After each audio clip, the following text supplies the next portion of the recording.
The purpose of Freethought Forum is to be vigilant to the encroachment of religion into government and to educate the general public as to what a freethinker is. My thoughts give me power. No scholar can map them. No hunter can trap them. No person can deny. Die Gedanken sind frei. No person can deny. Welcome to Freethought Forum. I'm Fahringer, the producer of this show and your host for today's program. Today's program is child abuse, and it's a grim subject, and I have chosen to title it Suffer the Little Children. With me today are three distinguished guests who are here to share their experiences in this field. And I welcome my friend over here, Donna Garrett, who's the program director for the Child Protective Services in Bexar County, Mary Taylor, who is the executive director of San Antonio Cares, and Richard Garcia, the assistant district attorney. Welcome, all of you, to Freethought Forum, and thank you for coming. Now then, I am quite ignorant. I've been aware of this program, as many of us are. I know that our viewing audience is aware of it. It's received a lot of attention in the media, and particularly, I think, lately with the Larinaga case.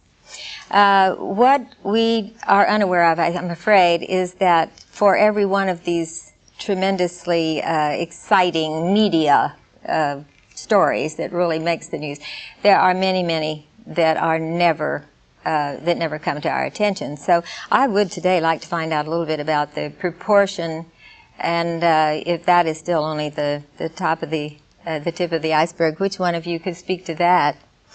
About the numbers of child abuse cases. I think that San Antonio Cares is a chapter of the National Committee for the Prevention of Child Abuse, and therefore we get a lot of information, data from the national perspective. Mm-hmm. And I think that it is still true that the cases that we know about are the tip of the iceberg. However, they're not as serious as this case you were referring to. Most of the cases are, parents who are doing the best they can under circumstances that were perhaps similar to those they grew up under. Right. It does tend to repeat itself, doesn't it? It can. Yeah, and I can provide you with some local statistics from Child Protective Services. Right. For instance, in February of this year, we had 576 referrals of abuse and neglect, and of those, we actually had to remove from their home 41 children. And that is a proportionately or significantly higher number than we normally do based on our referrals. Mm-hmm. So just to reiterate what Mary's saying is that very often the kinds of cases that hit the paper are the most serious, and we deal with a range of abuse and neglect. Mm-hmm. Well, the removal of the children, that's where Richard comes in, right? Unfortunately, yes. All right, now how it's this chain of command, I don't know how it works, and I would like to kind of be informed. If for instance, I suspected a case of child abuse right next door, which I don't, but if I did, what would I do? To whom would I turn first in this? Donna. Usually, the way the law is written is that anyone who suspects abuse or neglect can report either to Child Protective Services or to law enforcement. In most instances, unless it's an immediate crisis where there needs to be police intervention at that time, people normally call Child Protective Services first. The reason I ask is that sometimes when there is a network of agencies or people involved, something gets lost along the way in the referral. There's so many. Mm-hmm. And you are, I would say, you have a tremendous caseload with the numbers that you just quoted me. Yeah. It's really appalling. Now, Mary is in the prevention end of things, and I would like you to talk to that a bit and tell me, what can we do? What is being done? Well, we're in the primary prevention of child abuse, which is really not to intervene after abuse has occurred, but rather to teach parents how not to abuse their children, to teach them how to develop positive self-esteem in their children and how to nurture their children in a way that will prevent the abuse. We also provide a lot of education and awareness about what other people should do if they see someone, for example, being abusive to their child in a grocery store, in a public setting. And one thing to do in that case is you've got a parent under stress and a child being a child. and that parent may need some shoring up by being told how lovely the child is and how, oh gosh, I remember what it was like when I had that kind of situation, and that sort of helps to to bring down the level of anxiety on the behalf of that parent. But we are really concerned about the parenting knowledge that most parents have, which is little. But how do you get these parents to participate in this? Do you find them? Do they come to you? If parents know where to go, they will go, because all parents want to be good parents. And if they know that there is a resource, and I think that that's what our whole job is to let people know what is out there for them. It's just like driving a car or any other skill that we want to learn. Parenting is a learned skill. We're not born knowing how to do it. I know, and very little attention is paid to it. You just suddenly find yourself one day grown up and you're a parent, and my word, now what? It's pretty frightening. And there are lots of agencies in San Antonio that provide that kind of instruction, and I think our job is to let people know, for heaven's sakes, reach out for that kind of skill. All right, now where would they call if they just want help? They call Donna and say, what agencies can help me with parenting? They would probably call us, and they could also call... Yeah, they could call us, and then we would probably refer them to agencies. Well, I would say that probably by looking through the phone book, they would go to a government agency first, rather, because I didn't know about care. I'm so embarrassed. I didn't know about CARES until about 2 years ago. And so this is apt to be something that would not be known to young parents either. So we have a lot of referrals from marriage and family therapists, for example, and also from other agencies, and we refer to other agencies. So I think we have a good network going, and if someone calls the Department of Human Services, whom Donna works for, then and needing help, then, and it's not an investigative thing, then Donna will refer to whatever agency does the parenting or whatever is needed. Now let's get into, unfortunately, the grimmest aspect of all, which surely must be yours. Why do you look at me? Well, I just think when, I want to talk about a case that has haunted me for about 35 years. It was a little 12-year-old girl who had spent most of her life in a closet. How she was discovered, I don't know, but finally the authorities found her, and she had suffered multiple fractures, which had never been said. She had been beaten about the head and the face until she was, they said it was a pitiful sight and a really rather revolting sight to behold. And someone like you came to take her away, to remove her from her abusive mother, and the child cried and said she loved her mother. And I find this so hard to believe, and there were 2 other children in the family that had not been abused. Is this... It's not unusual. I think it happens all the time, and I think a lot of the cases at the department are like that. And you mentioned the Larinaga case that recently has been in the news. It's exactly almost the same thing happening over again. You have these horrible details of abuse that happen over years and years, and the loyalty. Exactly. The loyalty exactly. of those children. They love their parents. They didn't want to leave their parents. They said nothing ever happened to them. It's the same thing over and over again, and it's amazing how that happens. And I think Donna and the caseworkers at the department encounter that all the time. Yeah, and I think what becomes very difficult is that we have to weigh, the injury or the severity of the injury or the child's condition versus the child's emotional well-being and what you were just talking about. They're wanting to stay with the parents regardless of whatever has happened. You couldn't possibly let a child go back to a closet and have no, not at all. But fractured. So. But I think the law, the way the law is written, is the best interest of the child. And so when you're looking at the best interest of the child, there are a lot of things that have to be weighed. And the other thing that we look at that we try to keep in mind is the least restrictive alternative for kids. And if there's any way that we can help the parents to rehabilitate themselves so that they, in fact, like Mary mentioned, be better parents, then we're certainly going to want that child to go home. Do you have luck in that respect? Because I understand that battering males who batter their wives are not easy to change. There's not a high success rate, I don't think, in them. It's hard to judge, I guess, the success rate, but like Donna was indicating, there's different levels. You've got to try prevention. You've got to try alternative resources. The state is required by law to try to locate alternative resources before they get to my desk, before we get to the point of having to remove a child. I always have a hard time, because the thought of having to remove a child from this environment, and the child's the innocent person, whereas the abuser stays there, and you have to remove this innocent child. And I always find that is hard to accept. Same way with battered women. But they have to leave. What is the alternative? You can't wait until this person goes through due process and leave this child at risk further. That's why it becomes a level of what risk they're at, whether they're in immediate danger or not, and whether there are alternatives that are safe for this child. And it's very hard to determine where you're successful and where you're not. I think it's very important for prevention, for education, for alternative resources, referrals in different agencies, and then ultimately for removal if there is no alternative and the safety of this child is in danger. You almost have 24-hour-a-day jobs, from the sound of it. I just reading the paper get the impression there's just such an overwhelming number of children. There are a lot of children. Donna just mentioned your February numbers. Recently we did numbers in my office. I have 355 or more active cases where we've been involved in some way or another of removal of children. That's not to say they're all removed, or they're not. They're in different stages, obviously, but at one point they were all removed at one point or another. These are active cases. How exactly do you go about that? I've seen on the news, of course, it looks like a policeman goes in and takes the children. I've never. It depends where the child is and where the referral is. Sometimes the child is injured, is in the hospital, so you have an environment where you can remove them from the hospital.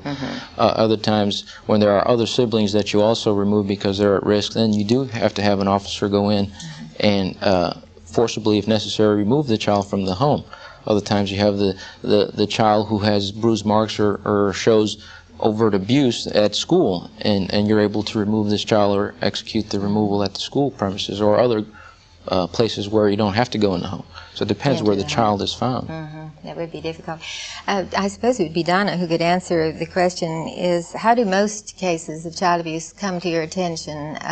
Would this be from emergency room reports, teachers, neighbors, what, all of those? The answer to all of the above, all right. We get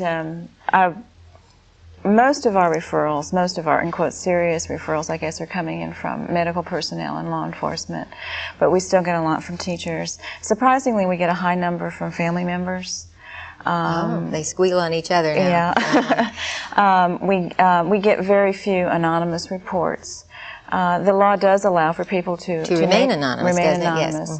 We don't encourage that because it then becomes very difficult for us to get. There is no one for us to get back with if we need additional information. Well, has it ever been the case, though? Say I, as a neighbor, reported my neighbor, and then that neighbor, after you removed the child, came over and set my house on fire? Or, I mean, does it ever get that wild and hairy from someone butting in someone else, so-called somebody else's business? And I don't know. I don't know of anything since I've been involved. And you've been involved. I need to clarify something, that when we do get the report, if the reporter gives us their name, which we encourage them to do so, we do not give that name to the family. Yes, in or other to words, the parent. they're anonymous to the press, but not to you. Well, that certainly makes a lot of sense. Well, I want to get back to this. I'm haunted all the time by the one child that's picked out for the abuse when there are others, and you say this is not an uncommon thing. Why is that, Mary? Well, often this child is called the target child, and often that child will be a target because he or she may remind the abuser of someone that either his or her parent or his or her spouse, someone with whom there is not a good relationship, and that often is the case. And then the other children are not subjected to the same kind of abuse. I just have always found that. It also goes to the level of abuse, because some of the easiest cases that I see, or in terms of identifying the abuse, is when you have an overt abuse. You have a broken arm, you have a fractured skull, and then you have other children in the home that don't have a broken arm or a fractured skull, but are subject to some other type of abuse or emotional abuse, which is sometimes worse because you can't see it. Obviously emotional abuse to the other siblings when they're seeing their sibling abused in that way. I would think so. I think it's dreadful. It would accustom them to violent behavior, which, although they weren't abused, they might continue this. That's the way they see others dealt with. And Donna, I think, that creates a real dilemma then. Which child should the department or remove or take action to protect? Should you just remove one and protect one, and the other ones are not as at risk as much as this one that has the overt signs? It becomes a real problem in identifying. So. Then another thought just occurred to me: if you remove the target child, does one of the other children become the target Possibly. child? The other piece of what Mary was talking about is that very often behavior of a particular child can be provoking to the abusing parent. And I think about, we get a lot of case situations around children at potty training age. And so sometimes behavior can be the provoking factor. Unrealistic expectations, you know, for instance, a parent will say, you know, the expectation is my child will be toilet trained by age 1. And they set such rigid... Right. Yes, that's difficult. And that's lack of knowledge of parenting, really. You know, it's just lack of knowledge of child development, actually. Another type of target child, too, may be a disabled child. Ooh, you touched a nerve there. I was in the Oakwell Library one day, and I didn't notice this couple until a child came out of the restroom, and she had a leg brace on, and she had overalls with the suspender things that come over the shoulder and buckle in, and she was having trouble getting it together, and she came to her mother, who's a big fat slob, I'm sorry, and she said, "Mommy, help me, help me," and the mother took her by one hand and started whacking on her, and it was all I could do. My husband was grabbing at me because I was going to lunge at that woman and kill her. That is awful, and a disabled child then is the target. Well, that's often true, and I think it's most ordinarily it is because as parents we want to do everything we can for our children, and it's very frustrating not to know what to do to have this child be as a normal child. Well, it's very frustrating to me when I see something like that. I wonder, what should I... Now, of course, I am a Budinsky, I'm afraid, and my husband is a Restrainsky, and I don't know what tack to take. If I were alone and I weren't being restrained, what should I do? I think the key to this, and if you could always remember this when something like that happens, is I think it's okay to be a Budinsky, but do it in a positive way, because it's likely that it would be that the child would be abused worse later. Another thing. And so by your intervening in a very positive way, by supporting the parent, even though you may feel angry at the parent, you know, it's just something that you condition yourself to, and you realize the most important thing here, as Donna said, is the protection of the child. All right. Well, the safety of the child. How do you intervene in this lovely positive way? I need lessons. Well, I just think that by letting the parent know, you realize that this is hard, that it's hard to be a parent, and that it's hard to be patient all the time. And another thing you can do is to offer to take the child over to see a book, or I'd be willing to help her with that. Anything that would kind of diffuse the situation. I couldn't, see, it was so sudden, and I couldn't see the provocation for it. I don't know if anyone. I frequently have to have the back buttoned by my husband. Everybody needs help occasionally, and I could see nothing unusual about a child of about, I presume, 8 years old, needing help with this strap thing, which simply she could not get over her shoulders to get fastened. Well, for one thing, I think we have to remember we don't know what kind of a day that family's had. It could have been a really bad day, but they were in the library, and I always think of that as a soothing place to be. And sometimes it is. Yes. Well, and I think too that people who read can't be all bad. So it was such a shock. Well, off of that and on to other things. You know, I think that you brought up a real good issue that a lot of people in the community are struggling with right now, and that is justifiable anger towards abusing parents and the need to punish the parents very often, or the feeling of need to punish the parents for what they have done versus rehabilitation of the parents. And a lot of the controversy right now around how we protect kids is, you know, do we punish the parents? Sometimes that's seen as a very easy solution to a real complex problem, because at the same time we need to be trying to rehabilitate the parents, because as you mentioned earlier, that's where the kids want to go back to. That's astonishing, isn't it? It's really a lot of supportive services. A lot of these families may not have extended family members that can assist them or take away some of these anxieties or pressures. And I can empathize it's really to give them certainly. some support or some assistance in some way. Well, I think I know a little better how to behave the next time I'm in a grocery store when I see somebody jerk a kid's arm almost out of its shoulder and say, you're not the only one. I've run across similar situations. If you don't stop that, and the hand comes up and the kid gets whacked and the whales are there. Oh, it's awful, awful. And I know Mary has you had seven children, sons. 7 sons. Wow. My hat is off to this lady. I mean, it's a wonder you're not behind bars. We're all alive. And good friends. Oh, that's wonderful. You're certainly a sterling example for everyone. And when did you get into this child abuse program? Well, I used to be a teacher, and after I stopped teaching, I began volunteering with PTA. And we had a program on child abuse, and I just felt that it was something that I needed to get involved in. So. And about how long ago was that? It was about 10 years ago. 10 years ago. I don't think we were even too aware of it about 10 years ago. There certainly has been a lot of awareness in the last few years, and we're grateful for that. I am very excited. How are things going up in Austin? Because I was very excited reading this. The camera come in and just have a shot at this, maybe. Some papers I picked up at put out by CARES. The CARE Coalition is an entity that is made up of many statewide organizations, and it's very interesting in its formation. I was one of the founding members of that coalition, and it does nothing but legislative advocacy. The CARE stands for Children Abused, Rejected, and Endangered, and it was established so that there could be many organizations speaking with one voice in a legislative way to get some positive legislation passed. That is encouraging, very encouraging. Well, I just cheered at some of these things. I've starred them and put exclamation points, and I think the recommendations that I see here, I just thought it was a fantastic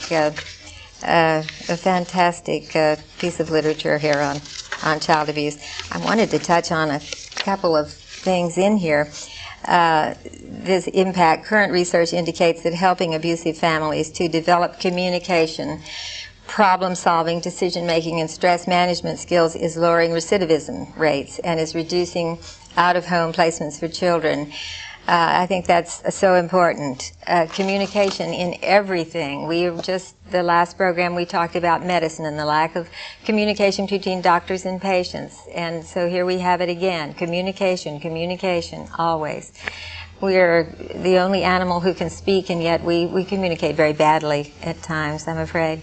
I'm glad that you picked out that particular thing, because one thing I thought of earlier when we talk about the desire to punish someone who is hurting a child, and you were talking about, well, what are the results of these interventions where we're teaching parenting and so on, and there are some very dramatic cases of families being reunited after there has been therapy where things are just entirely different, and the parents have learned how to nurture their children, how to control their stress. Oh, I think those are the successful cases where I become involved in their removal of children. And you have some serious problems, overt problems, where you have breaks and skull fractures, and these children are reunited with their families after a period of time where they've rehabilitated themselves. They're much better parents, and it doesn't occur again in a lot of cases. But it does in some instances. I can't say for all of them, obviously, yes. That does reoccur on some occasions, and those are the sad ones, but I think the majority probably do work out in terms of rehabilitation. I think the key, too, to being able to do the rehabilitation is that we need to be able, and by we I mean the community, to have the kind of resources that we need to provide to these parents, or to at least offer these parents, counseling, therapy, whatever it takes to try to rehabilitate them. And right now, not just in San Antonio, but across the state, we do not have the resources. We have not made children one of our top priorities, unfortunately. Unfortunately. Well, that seems to be a problem that we're facing even more and more with the increase in population. And we're becoming more crowded. I'm becoming more conscious all the time of the closeness. And people need space. You get them too close, and they sort of revert to the animal instincts. And I'm wondering, too, with the increase in population, you can hardly keep up with what your caseloads are now, I would imagine. And if they increase any more, where are we're going to get these people who will be so wonderful as you to do these marvelous things and to take care of our children. I think that's why prevention is such an important thing. Teaching parents from the time they are, you know, there's something very revealing that can be spotted. A parent can be identified as a potential abuser by the way that parent reacts with her infant as soon as the infant is born. And so by being able to observe that kind of behavior, it's easy to see where intervention could be placed, and in a very economical way, in a preventive way, so that no matter how many people you have, that you've got strong families who know how to be parents. You're so reassuring, and it's been such a pleasure to have you. I've really been agonizing over this, and I've known so little. It's just one of my causes, and I've tried to bring you together today, and thank you for coming, so that we could discuss this. And I hope the people out there, if they need to get in touch with any of these agencies, they don't know how to. There will be a number, my number, and an address at the end of the program on the screen. And you can contact me, and I will relay the message and tell you where to go for help. Thank you so much for watching Freethought Forum. See you again next week. And thank you all for coming. I can't tell you how I appreciate it. I know your time is very valuable. I feel very special. I think as I please, and this gives me pleasure.